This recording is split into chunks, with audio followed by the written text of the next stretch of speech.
Daoud 1 by Phillip Keller. The steps of a good man are ordered by Yahuwah, and he delights in his way. Though he fall, he shall not be utterly cast down, for Yahuwah upholds him with his hand. From Psalm 37, 23 through 24. Written by King Daoud. About this book. The life of Daoud, Yasharel's second king, holds enormous fascination for people everywhere. Somehow, he attracts the attention of both believers and non-believers. There is a certain charisma about his character that commands the interest of both adults and children. His exploits and daring are woven into the colorful tapestry of a brilliant career. So it is not surprising that scholars, historians, writers, painters, and film producers have directed their time and skill to Daoud. Perhaps this explains why during the past 5 years, 3 different publishers have urged me to do a study of his life. Because the biblical record concerning this man is so extensive, at first I considered this assignment almost too formidable. Finally, it was decided the work should be done in stages, embracing more than one volume. This book is the first of those works. Customarily, my main thrust in dealing with a biblical character is to discover the purposes of Yahuwah in the record. Why did the Almighty choose and use this person to achieve his ends in the earth scene? What were the inspired principles at work in this life used to lift an individual to notoriety above his people? Are there spiritual lessons we can learn from him? This book is not just a historical narrative of Daoud's life, nor is it intended to be a somber, scholarly exposition of his exploits. Rather, it is a devotional study of what the Almighty can do with a man who, though terribly tough and passionate, has a purpose to do Yah's will. As with my previous books on Yahusha, Gideon, and Eliah, the emphasis lies upon the personal response of this person's spiritual ruach to Yahuwah. Herein lies the secret to the subsequent success or failure of that individual to walk with Yahuwah in supernatural ways. Put it in terms of the New Testament, we are told plainly that all these came upon them as examples, and they were written as a warning to us, on whom the ends of the ages have come. From 1 Corinthians 10:11. It is inevitable, of course, that in depicting the life of Daoud, one must deal also with the other leading characters of his time. He must be seen in blazing contrast with Shaul, Yasharel's first awful king. We must understand his friendship with Jonathan, the first prince in Yasharel. The part played by women in his life is extraordinary. His interaction with the men under his command is fascinating. His respect for the prophets and priests of the Most High startles us. Most important, Daoud's devotion to Yahuwah touches us deeply. As an author, I have sought carefully to include in this work only that which Yah's merciful Ruach intended. Every effort has been made to set the stage and follow the scriptural record as accurately as possible. All of the material in this work was first used in active scripture study sessions with eager people anxious to discover fresh truth from Yah's word. So this book is not a theological treatise compiled in an ivory tower environment. Rather, it has emerged from months and months of study, prayer, meditation, and active interaction with groups of keen believers. It bears the dynamic thrust of real-life situations in which most of us can find personal identification. Shaul, Daoud, and Jonathan are not plastic characters separate from our humanity. They are blood and bone and breath with our same inner struggles of ruach and soul. It has moved me deeply to see and sense the profound impact these studies have made on the lives of those who came to the classes. Men and women have met the living Elohim in fresh and wondrous ways, as we saw him at work in the days of Daoud. The same truth so powerful then has not altered. It transcends time, cultures, and human personalities. The same Yahuwah Almighty stands ready today to do his own profound work in the lives of his people. May this book be used to produce great characters of shining worth for his reputation and pleasure. Chapter 1. Yasharal demands a king. From 1 Samuel 8 and 9. 380 years had passed since the exciting night of Yasharel's exodus from Egypt. In power and moving majesty, Yahuwah had delivered his own peculiar chosen people of the agreement out of slavery to the pharaohs. With a mighty hand, he had moved them across the Reed Sea and into the desert shadows of Sinai.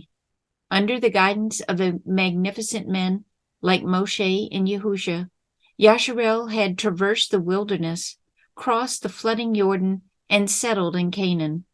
There they drove out the Amorites and partitioned Palestine for their own permanent homeland. It was Yahuwah's clear intention that Yasharel should be an unusual human society. They were to be neither a democracy nor a monarchy, but a theocracy, in which he himself was paramount. For spiritual leadership, Yasharel would look to the priests drawn from the tribe of Luai. For civil jurisdiction, they would be led by judges. For 340 dismal years after the death of the illustrious Yahusha, Yasharel stumbled and staggered under various leaders, some good, others deplorable. Invaded frequently by their old enemies, plundered and oppressed by their neighboring nations, the people of Yasharel became rebellious and discontented with Yahuwah's heavenly arrangement for their government. Finally, in grim determination to make a change, the people came to Shemuel demanding a king. The aged judge, also considered a prophet of the Most High, was aghast at Yasharel's audacity. Never before had this peculiar people shown such a determination to have a monarch of their own. At any cost, they would establish a royal family to lead them. In part, this violent action was triggered by Shemuel's own wayward sons. He had appointed them as judges to succeed him, but their propensity to corruption and their perversion of justice enraged the people. So they insisted on a king. In deep remorse, Shemuel sought the counsel of Yahuwah. The reassurance which came to the dear old veteran was that Yasharel was not rejecting him, but rather rejecting the government of Yahuwah. Shemuel was to warn them of their folly, yet accede to their wishes. It was a crucial turning point in Yasharel's tragic history. It was the hinge upon which all of her future would turn for the next 370 years. It was the precise midway point between the exodus from Egypt with its slavery back into abysmal bondage to the Babylonians. In moving entreaty, Shemuel warned his people of the perilous path they were choosing. Contrary to Yahuwah's will, he described in vivid detail the error of tyranny that would overtake them under the king of their choice. They would cry out in anguish because of his abuse. Shemuel's warnings were of no avail. Instead, Yasharel demanded even more vehemently that they be given a king who would rule their territory and fight their battles. In this way, they were sure they could become an equal force against their adversaries. What Yasharel had done as a nation, the great majority of us do as individuals. We insist on having our own way. We adamantly exercise our own wills in rejecting the government of Yahuwah in our own lives. We are determined to control our own conduct. We choose to be kings in our own careers. We blatantly reject the king of esteem and refuse to submit to the sovereignty of his merciful Ruach. This is a most dangerous course of action. The results of our rebellion can be devastating. Yet Yahuwah, very Yahuwah, rather than override our wills, grants us with what we insist upon. Often, the consequences are catastrophic for us and grievous to him. This was to be the case for Yasharel in the choice of Shaul as their first king. A man of magnificent physique and impressive appearance, Shaul was selected for his sheer physical strength. Combined with his handsome features was a formidable will, strong as steel. This becomes quickly apparent when he sets out to search for the asses that strayed from his father's herd. Shaul was not content merely to look around the neighbors' pastures for the missing animals. No, indeed, he and his servant tramped close to 100 miles across the rocky ranges of the surrounding territory, determined to find the donkeys. Nor was this enough. If necessary, he would even seek out Shemuel and consult with the veteran seer to obtain heavenly inspired direction in his search. Quite obviously, he had never seen Shemuel before, never felt any of his spiritual advice. But when it came to donkeys, nothing would deter him. He would pay solid silver for the prophet's services. When the two men met Shemuel, he was unknown to them. The grizzled old man of Yahuwah had to identify himself to the spiritually dull young men. And no doubt, when the prophet pronounced that Shaul was to be Yasharel's new monarch, the news was a bit more than he could manage to grasp. After all, asses were the younger man's foremost interest in life just now. And who wanted to be king over his countrymen when he would be much more contented caring for donkeys? Shemuel hastened to assure the handsome young Hercules towering over him that in fact his asses had been found. The venerable old prophet urged Shaul to set aside all further concern for the donkeys.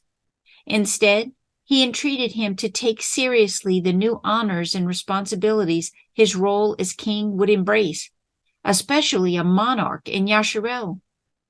Rather lamely and somewhat shamefully, Shaul protested that he came from the smallest tribe in Yasharel, Benjamin. He pointed out that his family was not prominent, but rather the least in his community. Why then should he be chosen? He had hoped this would be a convenient excuse to sidestep the role of a sovereign to which Yahuwah was calling him. But Shemuel, the venerable prophet, was persistent. He was determined to prepare the young man towering above him for the task of leading his obdurate nation. Brushing aside all of Shaul's objections, he took him and his servant into the midst of the gathering of local people and placed him in the most honored place at the banquet table. With a stroke of enormous significance to all assembled, Shemuel commanded that the choicest cut of the shoulder portion be set before Shaul.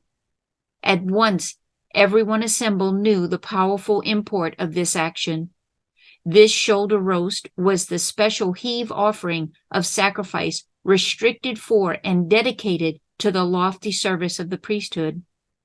It was the portion that denoted the role of those chosen of Yahuwah to guide his people in spiritual matters. Read carefully Exodus 29:22 through 28. In profound symbolic language, Shemuel was conveying to Shaul the intent that as a chosen king, he was responsible to rule Yasharel in a spiritual dimension. It was not enough that Yasharel's leaders be merely judicial monarchs. They were also required to be spiritual shepherds, so to speak. To emphasize this aspect, Shemuel addressed the somewhat shaken young stalwart with this stern command: "See, what was kept back? It was set aside for you." From 1 Shemuel 9:24. In solemn, lofty ritual, the handsome young man from an obscure little family in Benjamin partook of a priestly feast with the most honored prophet in Yasharel. It was a moving event, a special moment. Its spiritual significance far outweighed its symbolism. For in truth, the great seer of the Most High had skillfully brought Shaul to a great divide in his walk with Yahuwah. In two swift, stabbing statements, he had placed before the determined young man a lifelong choice. The first, do not set your heart on them, for they have been found, from verse 20, was a challenge to turn from his old interest, his preoccupation with his personal possessions, his familiar pursuits. The second, set before you the sacrifice of service and the spiritual interest of eternal worth. From 1 Samuel 10:8, was a call to heavenly duties.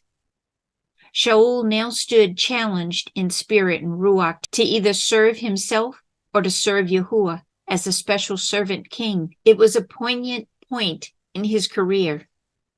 Later events clearly indicated that he opted to serve himself. For when eventually he returned home after being with Shemuel, the first to meet him was his uncle. On inquiring what had transpired, Shaul reported only that he had searched for the donkeys, which Shemuel assured him had been found. Obviously, asses still occupied prior place in the young man's interest. He had a mind set for the beast.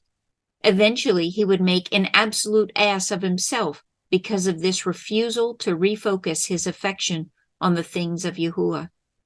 Even on the crowning occasion, when Shemuel was to set him before Yasharel as their demanded monarch, Shaul could not be found. Finally, he was discovered hiding himself amongst the saddles and gear of his beloved beast, in his calamitous choice of donkeys above heavenly rulership over Yasharel. Shaul, at the outset of his reign, had ruled against the government of Yahuwah. He was determined to have his own way, to do his own thing, to serve himself. We who look askance at this tragic series of events may marvel that a man could be so stubborn. Who would settle for being a donkey driver when he could be a monarch of the Most High? Yet each of us is faced at some point in life with a similar choice. The Spirit, Ruach of the Almighty, calls each of us away from our self-centered preoccupations to serve as priests and kings to Yahuwah. From Revelation 5:9-10. But sorrow upon sorrow, both to ourselves, to Yahusha, and to others. Like Shaul, most of us prefer to do our own thing in life, to please ourselves rather than Yahuwah. Chapter 2. Shaul's preparation for kingship, from 1 Samuel 9:10. When Yasharel demanded a king from Yahuwah, Shemuel knew full well the nation was putting itself in serious jeopardy. But when the man chosen was Shaul from Geba, the prophet's spiritual concern was even more accurate.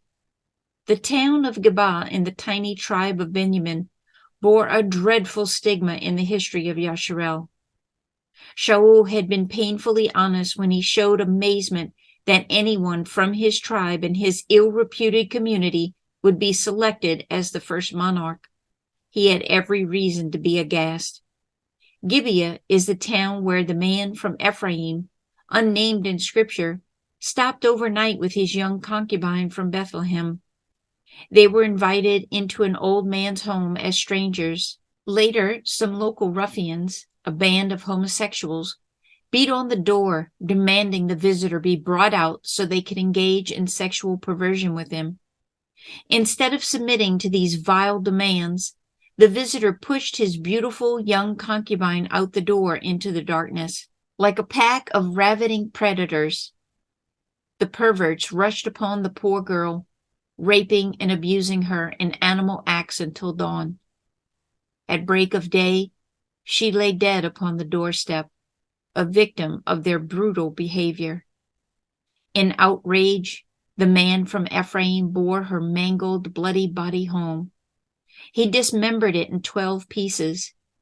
Each of the 12 terrible portions was sent to a tribe in Yasharel, with a note demanding whether such appalling deeds should be permitted among the people. The action galvanized the entire nation into action. Yasharel's men of war went into repeated battle against Benjamin until the final death toll was some 40,000 Yasharelites fallen and no fewer than 25,100 Benjamites. So drastic was the destruction that eventually only a tiny handful of several hundred men survived in Benjamin. It was a virtual genocide for Yasharel, but it revealed boldly the terrible consequences of sexual aberrations in a human society. Read Judges 19 through 21. Those of the 20th century who are inclined to dismiss lightly the increasing influence of the gay community need to reflect on this event. It reveals the awesome peril in which a sexually perverted people stands before Yahuwah. Because of such a background, Shemuel took it upon himself to interest young Shaul in spiritual matters. The next dawn, after the day in which the two had shared the feast of the heave offering, Shemuel would send him home on his way. But before that, the prophet took the youth to the top of his house, and there, in the privacy of the sun deck, shared spiritual truth with him. For hours, Shemuel gave the towering giant complete details of what his duties would be, both before Yahuwah and man. After all, Shaul was to be his successor. Shemuel was the last of the long retinue of judges in Yasharel. He had years and years of experience in leading this obdurate nation. It was the sum total of all his wisdom, knowledge, and spiritual insights which he passed on to Shaul that memorable day. Shaul knew full well that no mortal man, in his own human limitations, could lead a difficult nation like Yasharel aright. He would need supernatural guidance of the Almighty. He would need heavenly direction from Yahuwah's merciful spirit and Ruach. He would need a special endowment for the spiritual as well as judicial service to his people. Shaul was not, to this point, a man suited to such lofty duties. A magnificent physique, a handsome appearance, perhaps charisma of personality, even a strong and determined will are not sufficient credentials to be chosen as a leader. There must be the sterling qualities of spiritual understanding, a sensitivity to the guidance of Yahuwah's spirit and Ruach, a profound respect for the lofty laws of Yahuwah, a deep desire, above all else, to do his will. As Yahusha had demonstrated so brilliantly 300 years before, it was implicit faith in Yahuwah and immediate compliance with his commands that guaranteed right government and startling success for a nation. It remained to be seen if Shaul could do the same. At dawn the next day, Shemuel emphasized again the enormous importance for Shaul to hear and respond positively to the word of Yahuwah. Yahuwah's law should be the law of his life. Shemuel led Shaul outside the town to send him on his way. Before parting, the prophet drew a small vial of oil from the folds of his robe. In solemn obedience to the command of Yahuwah, he anointed Shaul to be king over his people. Then he bestowed on him a kiss of honor and respect. Shemuel advised the young monarch that as he traveled home to Gibeah, several significant events would occur. First, he would meet two men who would clearly confirm to him that his father's asses had been found and that now his father was searching for him. Secondly, he would meet other strangers bearing kids, bread, and wine. See 1 Shemuel 10:3. They would share their bread with him. This was significant, since when he came to Shemuel, he had no bread at all to bestow upon the prophet. The bread was indicative of much more than merely barley loaves. It spoke profoundly of spiritual truth and clear comprehension of Yahuwah's commands. In this area, Shaul was truly destitute, as later events in his life would demonstrate. He needed spiritual bread, as surely as he now was given temporal bread to share with others. Most significant, on his way home, he would meet a band of young prophets, praising and making music to Yahuwah. In their company, the spirit of Yahuwah would come upon him, and he too would prophesy. Shemuel looked at the handsome king standing so tall and straight before him. With piercing gaze and quiet voice, he made the heart-stirring pronouncement, "You will be turned or changed into another man." See 1 Shemuel 10:6. The wise old seer knew, and Yahuwah's Ruach knew it would take the very life of the living Elohim active in this young donkey driver to make him fit for royal service to his people. There simply had to be a profound change in his character if he was to be a mighty monarch amongst men. All his life, Shemuel had served Yasharel as a noble judge. He had a remarkable record of fine achievements, both before Yahuwah and men. The secret of his success had always been his implicit submission to the guidance of Yahuwah's Spirit, coupled with prompt obedience to the word of Yahuwah.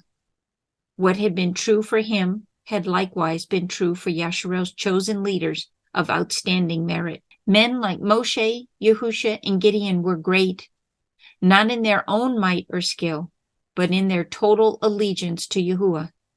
They were magnificent in their day because of their willingness to do Yahuwah's will at any cost.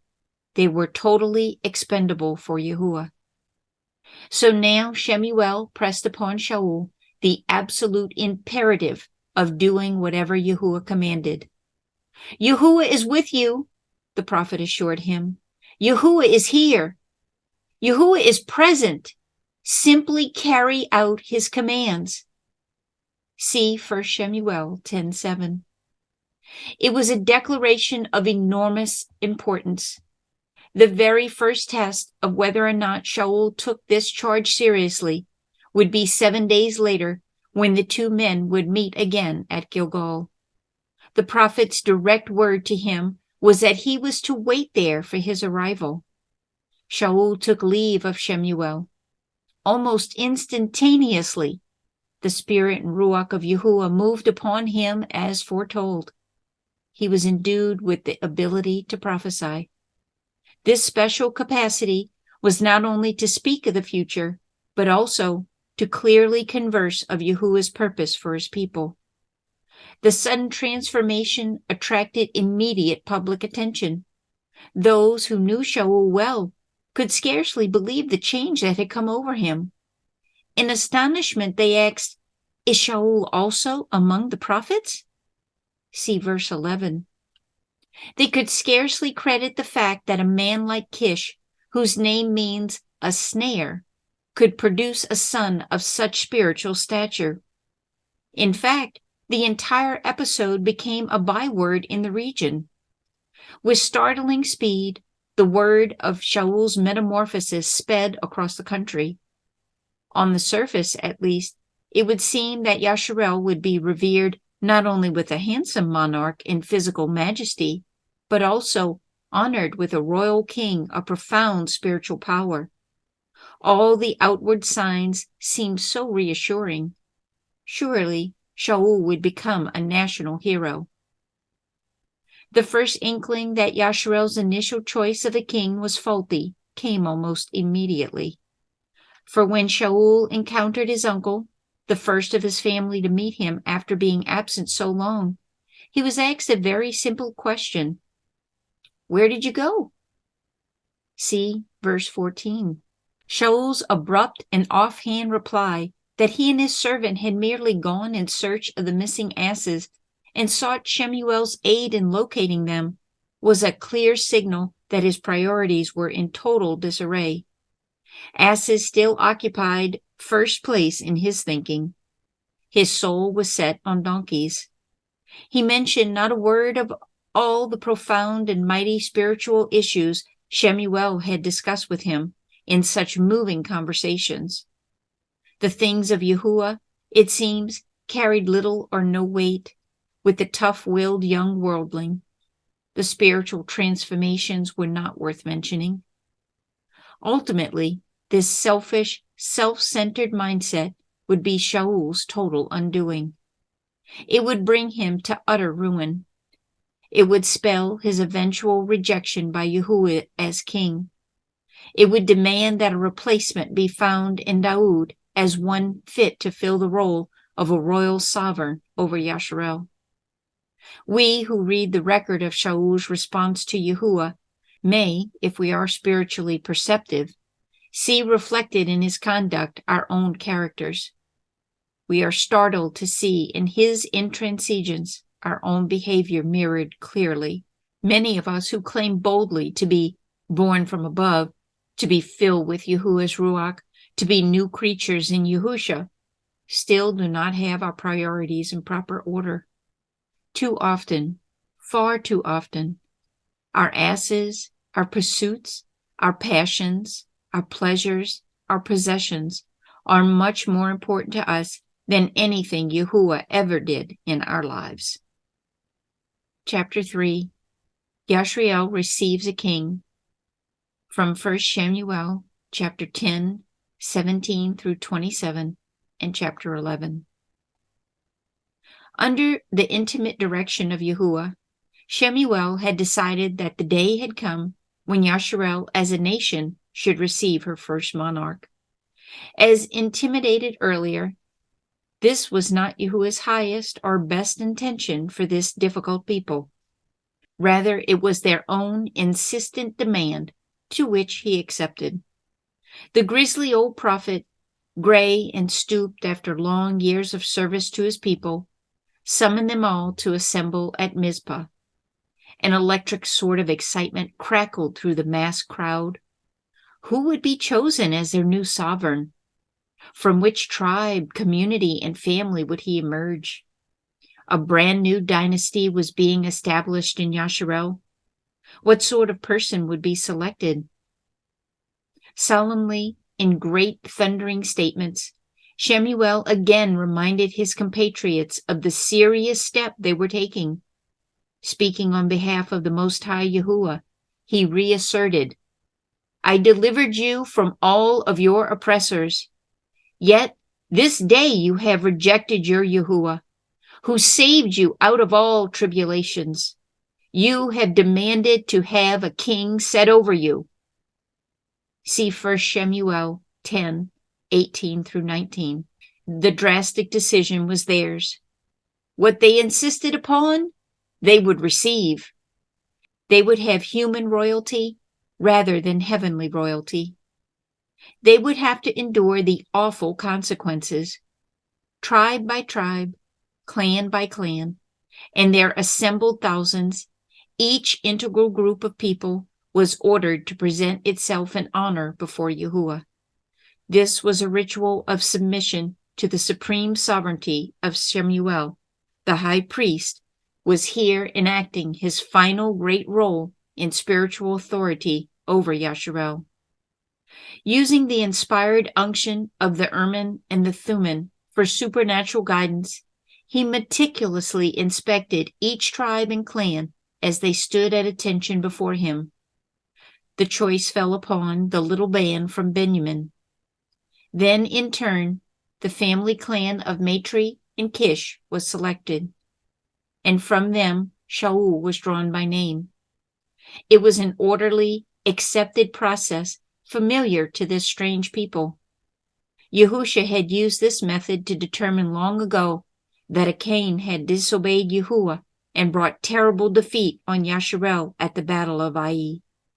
It was the method used by Yahusha under the high priest Eleazar to divide and apportion all of Palestine to the nation of Yasharel. On this momentous day in Yasharel's tragic history, it was the ordained way in which Shaul was chosen as a king in the presence of all his people. Only one thing was awry. Shaul himself could not be found. He had gone into hiding. Perhaps the very prospect of ruling such a perverse people overwhelmed the young giant. Or it was his own personal reluctance to serve others that made him hide. Perhaps his penchant for donkeys and livestock was an all-consuming passion. For when at last he was discovered, by means of guidance from Yahuwah, Shaul was found buried beneath the saddle blankets, panniers, and usual array of baggage borne by the sturdy little beast. It was an absurd act. If it had not been so sad, it might as well have been ludicrous and laughable. There Shaul stood, towering well over 6 feet, head and shoulders above the massed crowd, crushing in all around him. No doubt strands of straw and wisp of hay clung to his clothes and stuck to his handsome head of hair. Dust and dirt soiled his robes. He had just been rolled out from beneath the smelly, sweat-stained saddle blankets of his beloved donkeys. He looked like anything but a monarch. Without apology or delay, Shemuel simply stood the young giant up before all the nation and stated, "See the one whom Yahuwah has chosen? There is no other like him amongst the people." From verse 24. In a roaring thunder of mounting applause, all the crowd shouted in unison, "Yahuwah, save the king!" How little they realized, in this moment of emotion, that it was they who would need to be saved from the tyranny of such a disastrous ruler. We're not told this, but without doubt in that mass multitude stood a man named Yesse, a sturdy sheepman from Yehuda. Looking at Shaul, he must have mused to himself, "What an honor to be a father like Kish to be a king in Yasharel." Little did he dream that one day his own son Daoud would be chosen of Yahuwah to supplant the magnificent man now standing as monarch over Yasharel. Time changed many things. The people dispersed quickly from Mizpah, returning to their homes, towns, and rural hamlets. All would be well now for Yasharel. She had her king. No need to be concerned about invasions or conquest by enemy invaders. Shaul would save the nation. Unhappily for Shaul, not everyone in Yasharel adored him. A certain group of young stalwarts, whose ruach Yahuwah had touched, turning their wills to serve him, had gathered their forces around Shaul. But by the same measure, there were those who despised his kingship, doubting if indeed he could deliver Yasharel in its hour of danger. It was a difficult position for the young monarch. Happily, he was wise enough to ignore the insults. In a short time, his power in battle would become known to the nation. His actions would speak louder than any words he might utter in self-defense. There are those who assert that Shaul's behavior at the beginning of his reign indicated a man humble in spirit, self-effacing and contrite in heart. In part, this may have been true, but from the perspective of later events, especially his attitude and actions against Jonathan, his own son, Daoud, who was to succeed him, and others, it is apparent Shaul was already showing the early signs of a decided schizophrenia. Just at this juncture in the history of Yasharel, the Ammonites, an offshoot of the nation originating with Lot's youngest daughter, threatened to invade Yabesh Gilead across the Jordan. Not only did they wish to enslave them, but, even much more deplorable, they intended to bore out their right eyes as an insult to Yasharel. The elders of Yabesh begged for a week's reprieve. They would seek help from Yasharel. If none was forthcoming, they would submit to the invaders, suffering their awful cruelty. It was natural that their plight be made known first to Shaul's little town of Gibeah. Yabesh hoped he would come to their rescue. But beyond this, there were the ancient intimate ties between Yabesh and Benjamin. When Yasharel annihilated all the men and women of Benjamin, except a few hundred warriors, They had gone to Yabesh Gilgad to procure young virgin brides for the few warriors. So Shaul's own lineage traced back to Yabesh. The news of the impending invasion threw Gibeah into a panic. The villagers burst into tears. It seemed all was lost. But it was not. Yahuwah had his man of the hour in Gibeah, reprehensible as its past record may have been. Shaul came home that evening driving his beloved donkeys from their range. He found the community in an uproar of anguish and inquired for the cause of commotion and weeping. The news enraged him. The spirit of Yahuwah, given to him in such plenitude for service, now stirred in him deeply. In a bold action, vividly reminiscent of the man from Ephraim, whose concubine had been cut into pieces and sent to each tribe in Yasharel, Shaul now slaughtered a pair of his own oxen. Severing them into small pieces, he sent portions of the bloody flesh to every tribe in the nation. A solemn warning accompanied the grisly messages.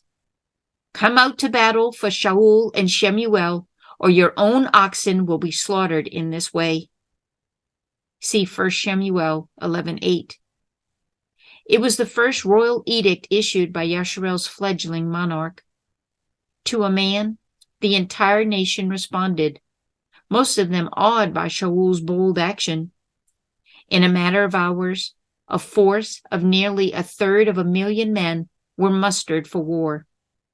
Some 300,000 came from the tribes of Yasharel and 30,000 from Yehuda.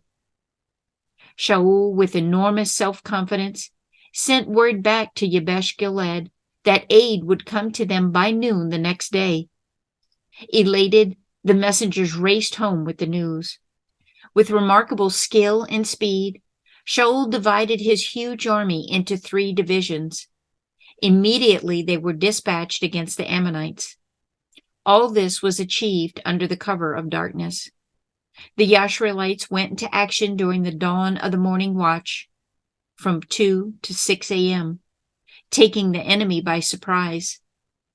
The rout was so complete and the victory so overwhelming that by noon the invaders were scattered as dust before the wind. It was a tremendous triumph for Shaul. Those loyal to him from the outset now demanded the death of those who had depreciated his kingship. But Shaul was in an expansive mood, making no move to wreak vengeance on his detractors. Instead, in a rare and generous outburst of gratitude to Yahuwah, he shouted, "Today Yahuwah has saved Yasharel." See 1 Shemuel 11:13. This was perhaps the most noble thing Shaul ever did in all his life.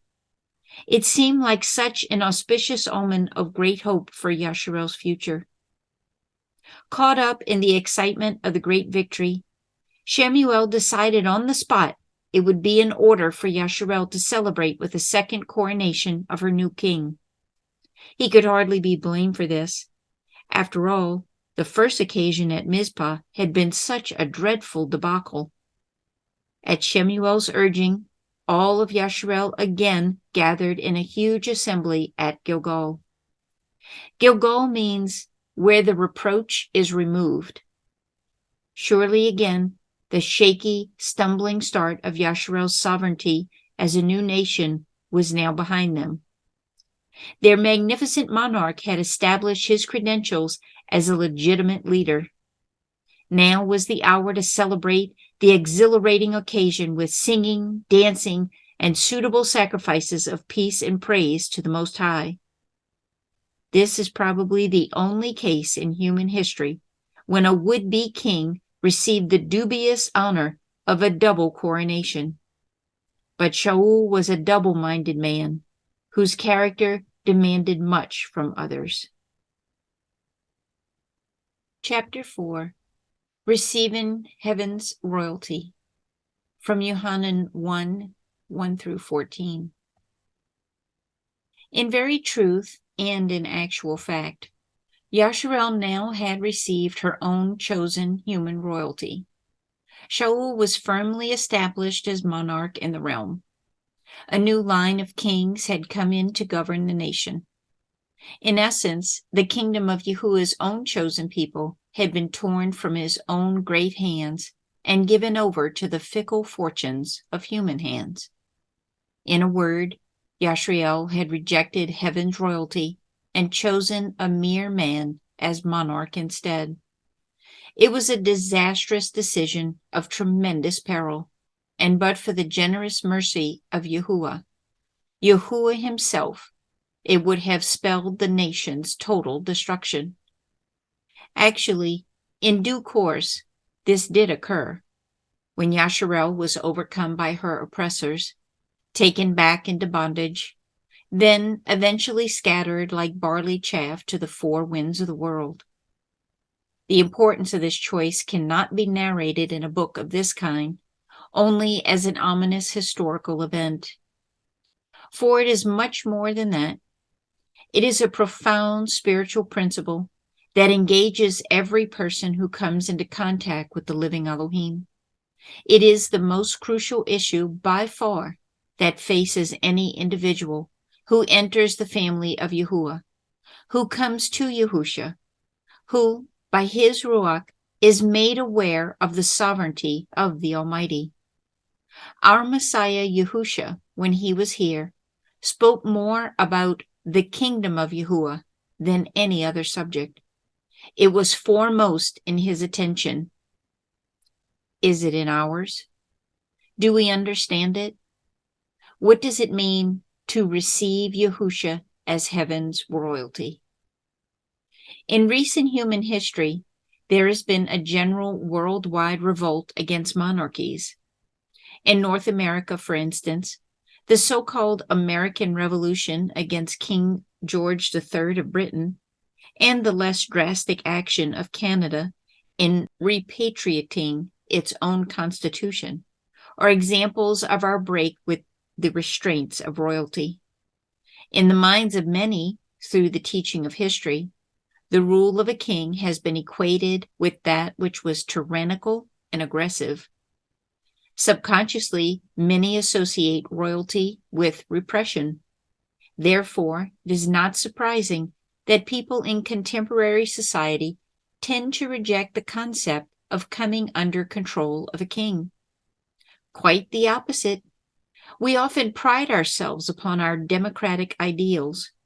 We rejoice in our freedoms, even though often abused and misused for selfish ends. We insist all men should be free to determine their destiny in any way they choose. The result is that in truth, many of us are caught up in a conflict of ideas within. On the one hand, our secular education convinces us that royalty and the rule of a sovereign are something archaic. Yet, on the other hand, the teaching of Scripture is that the only true spiritual freedom available to a being is to come under the control of Yahusha, the King of Esteem, the Prince of Peace, the Sovereign of the universe. The single truth is that just as Yashrael rejected the royalty of the Most High in selecting Shaul's rule, so do we today in our private lives. So the hard and searching questions must be asked. Is Yahuwah in Yahusha entitled to rule over the human race? Does Yahuwah really have the credentials to command our loyal allegiance? Is he truly sovereign of our universe? If we look to human philosophy and man's politics for the answers, the reply would be a resounding no. For the inherent pride of the human will is to declare with incredible vehemence, I am king in my own castle. Yet the amazing declaration of Yahuwah's word to us as a human race is that he, and he alone, is our rightful royalty. The special revelation of the scriptures is the remarkable disclosure that our Yahuwah has certain inalienable claims upon us as his people, as his citizens, as his loyal, loving servants. These are based upon three major propositions, which, in the main, are rejected by human philosophy and scorned by science. Because these propositions are despised by modern thought, many believers try to come to some sort of comfortable accommodation with respect to the ultimate rule of heaven's royalty within their lives. They seek simply to shunt the idea to the side. If we are to enter the kingdom of Yahuwah, if we are to become children of the Most High, that cannot be done. Here are the three foundational facts which underlie Yahusha's legitimate claims upon us as a benevolent monarch. 1. He is the one who made us. It is he who, in the grandeur of his own designs, in the eternal realm, first conceived of a human race with the capacity to know him, to commune with him, to love him, to enjoy him. Not only did he desire to have a race of humans upon whom he could lavish his love, but he also wanted to bring profound pleasure to him by their response to his overtures of compassion and care. He, the creator of the universe, arranged for Earth to be prepared as a suitable environment and habitat for human beings. With its sun, moon, and stars, it was to be a stimulating setting of enormous benefit to man's body and incredible inspiration to man's being. A sphere wherein the spirit and ruach of the living Yahuwah could move in majesty upon the spirit and ruach of man. But many of our scientists, psychologists, and educators, our so-called thinkers, reject all the above. They insist human beings are but the ultimate end product of the blind evolutionary process. They contend we came into being by pure chance. They assert man is only a dual being with body and mind. They claim the realm of the spirit and ruach is but a figment of fantasy. Still, the irrefutable fact remains that deep down in his innermost instincts, man, if he's utterly honest, realizes he is far too remarkable a creature to have appeared without a creator. It is beyond all the bounds of probability.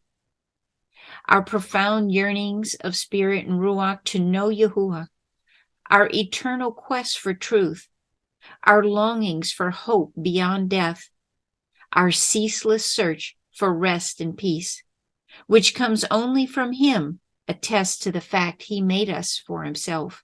So his claim upon us as supreme creator is unshakable. Second, the second tremendous revelation given to us by Yahuwah himself is that he sustains the entire universe by the energy of his own person. He controls the heavens. He and he alone maintains the meticulous laws, principles, and power that govern the earth, as well as all of creation. Were it not for him at work everywhere, the result would be horrendous chaos, not only in the heavens, but also in the biota. Everywhere we turn to search for new knowledge. We are astonished at the order, the harmony, the deliberate designs, the incredible intricacy that governs the realm of physics, chemistry, biology, botany, or 100 other disciplines. In other words, we live in a realm of remarkable law and order. It is established in profound wisdom and love. We are the recipients of remarkable benefits we did not design. We are supported and sustained by an environment beautiful in conception, magnificent in its capacity to sustain us as people, together with all the other multitudes of life forms on the earth. In short, it may be said, in all truth, in him we live and move and have our being. From Acts 17:28. Daud, the shepherd king, who was to succeed Shaul, wrote scores of poems and psalms to attest to this fact. He, more than Shaul ever knew, recognized the royal might and majesty of the living Elohim in the universe. And it is appropriate to state here that it was Dawood's willingness to submit to the supremacy of Yahuwah's spirit and Ruach that ensured him a greatness surpassing anything Shaul would ever experience. 3. The third great self-disclosure given to us mortals by Yahuwah is that he has a legitimate claim upon us in a spiritual dimension. All of us in ignorance, folly, and incredible pride tend to stray from him. We prefer to go our own way in powerful choices of perverse self-assertion. Our surging self-will, as with Yasharel of old, prefers to reject the government of Yahuwah. We do not want to be subject to his sovereignty, even though he is so benevolent and has only our best interest in mind. The consequence has meant never-ending suffering for him and never-ending pain for us. It is he who has taken the tremendous steps necessary to deliver us from our dilemma. Out of our despair, he brings us into hope. Out of our spiritual death, he brings us into life. Out of our dreadful darkness, he brings us into the light of his own wondrous presence. This is the great news of his coming to us. It is the stirring salvation given to us so generously through his perfect life, his merciful death, and his thrilling resurrection. He is the one who redeems us. He restores us if we will let him to himself. He heals the breach between us. He claims us as his own children. He, who is heaven's royalty, has done all that is necessary to free us from slavery to sin and servitude to Satan, submissive to the terrible tyranny of our own selfishness. He offers us total freedom to become his loyal, loving subjects. A formidable question which all of us here face is this: as heaven's royalty, will I receive him as king? Unfortunately, most do not.